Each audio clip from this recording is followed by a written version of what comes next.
اللہ تم کو ہمیشہ خوش رکھے اور آباد رکھے اور تم دونوں میاں بیوی میں ہمیشہ محبت بنائے رکھے۔ اپنے والد کی یہ باتیں سن کر بیٹی کی دل کی ناراضگی تھوڑی دور ہو گئی۔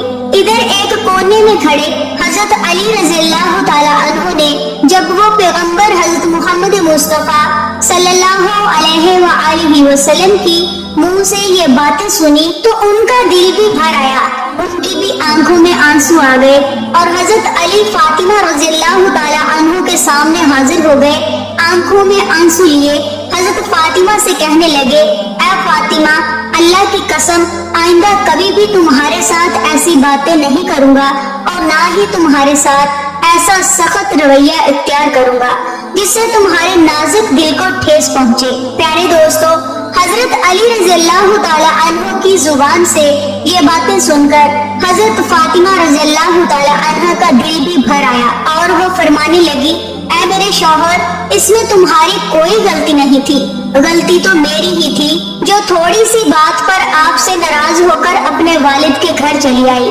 مجھے آپ معاف کر دیجئے۔ اس کے بعد دونوں میاں بیوی محبت سے سرسار ہو کر خوشی سے اپنے گھر لوٹ آئے۔ یہ دیکھ کر پیارے نبی صلی اللہ علیہ وآلہ وسلم کی آنکھوں میں بھی آنسو بہنے لگے۔ اس روز کے بعد دونوں میاں بیوی میں محبت اس قدر بڑھی کہ آج ایسا کوئی بھی نکاح نہیں ہوتا جس میں یہ دعا نہ کی جاتی ہو، یعنی کہ تمام نکاحوں میں یہ الفاظ ضرور دہرائے جاتے ہیں کہ یا اللہ، جس طرح سے آپ نے حضرت بی بی فاطمہ اور حضرت علی کے درمیان محبت پیدا کی تھی، اسی طرح کی محبت ان دونوں میاں بیوی کے درمیان بھی ڈال دے، یعنی کہ حضرت علی اور بی بی فاطمہ کے درمیان میں اتنی محبت تھی۔ اس کے بعد ایک مرتبہ حضرت بی بی فاطمہ بیمار ہو گئی۔ حضرت علی رضی اللہ تعالیٰ عنہ نے فرمایا، اے فاطمہ، آپ نے آج تک کسی بھی چیز کی فرمائش نہیں کی، آج آپ بتائیے کہ آپ کا کس چیز کو کھانے کا دل کر رہا ہے؟ تو یہ سن کر حضرت فاطمہ نے فرمایا، اے علی، آج میرا انار کھانے کو دل کر رہا ہے۔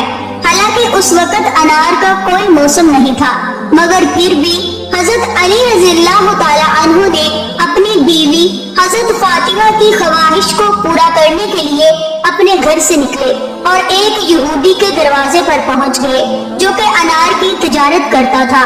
آپ نے اس یہودی کے دروازے پر دستک دی اور یہودی جیسے ہی باہر آیا تو حضرت علی سے ان کے گھر آنے کی وجہ پوچھنے لگا۔ حضرت علی رضی اللہ تعالیٰ عنہ نے فرمایا، مجھے ایک انار چاہیے۔ اس یہودی نے صاف صاف منع کر دیا کہ اس وقت میرے گھر میں ایک انار کا دانہ بھی نہیں ہے، مگر حضرت علی پھر کہنے لگے، نہیں، تمہارے گھر میں انار موجود ہے۔ وہ یہودی پھر سے کہنے لگا، میں ایک سچا یہودی ہو کر کہتا ہوں کہ میرے گھر میں انار نہیں ہے۔ حضرت علی رضی اللہ تعالیٰ عنہ یہ سن کر فرمانے لگے کہ میں ایک پیغمبر کا داماد ہونے کی حیثیت سے کہتا ہوں کہ آپ کے گھر میں انار موجود ہے۔ لیکن یہودی ابھی بھی اپنی ضد پر اڑا ہوا تھا کہ اتنے میں اس کی بیوی جو گھر کے پردے کے پیچھے کھڑی ہو کر ساری باتیں سن رہی تھی، اس نے اپنے یہودی شوہر سے کہا کہ میں کلمہ پڑھ رہی ہوں اور تم بھی کلمہ پڑھ لو کیونکہ گھر میں ایک انار موجود ہے۔ تو یہ بات سن کر وہ یہودی بہت حیران ہوا اور سوچنے لگا کہ گھر تو میرا ہے اور میرے گھر کی چیزوں کا علم علی کو ہے۔ پھر اس یہودی نے کلمہ پڑھتے ہوئے وہ انار حضرت علی کو دے دیا۔ حضرت علی اس انار کو لے کر اپنے گھر چل پڑے۔ راستے میں ایک اندھا فقیر پڑا ہوا تھا، آپ اس کے پاس گئے اور پوچھنے لگے، اے شخص، تمہارا کس چیز کو کھانے کو دل کر رہا ہے؟ تو وہ فقیر کہنے لگا، یا علی، میرا دل انار کھانے کو کر رہا ہے۔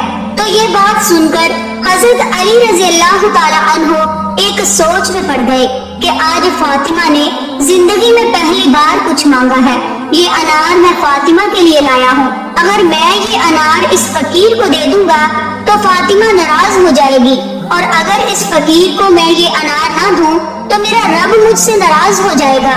مگر پھر حضرت علی رضی اللہ تعالیٰ عنہ نے اپنے رب کو راضی کرنے کے لیے وہ انار نکالا اور اس فقیر کی جھولی میں ڈال دیا اور پھر چپ چاپ آ کر اپنے گھر میں بیٹھ گئے اور سوچنے لگے کہ اب فاطمہ کو کیا جواب دوں گا۔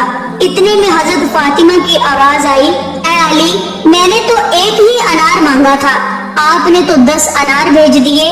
تو یہ سن کر حضرت علی رضی اللہ تعالی عنہ بہت خوش ہوئے اور فرمانے لگے، اے فاطمہ، یہ انار میں نے نہیں بھیجے تھے، یہ انار تو اللہ کی طرف سے آپ کے لیے آئے ہیں۔ اور پھر حضرت علی رضی اللہ تعالی عنہ نے سارا واقعہ حضرت بی بی فاطمہ کو بتا دیا۔ میرے دوستو، آپ کو یہ ویڈیو کیسی لگی ہمیں کمنٹ میں ضرور بتائیے گا، اور ساتھ ہی ساتھ اس ویڈیو کو لائک بھی ضرور کیجیے گا اور اپنے دوستوں میں ضرور شیئر کیجیے گا۔ مزید ایسی ہی ویڈیوز دیکھنے کے لیے چینل کو سبسکرائب کر کے ہماری فیملی کا حصہ بننا مت بھولیے گا۔ اللہ حافظ۔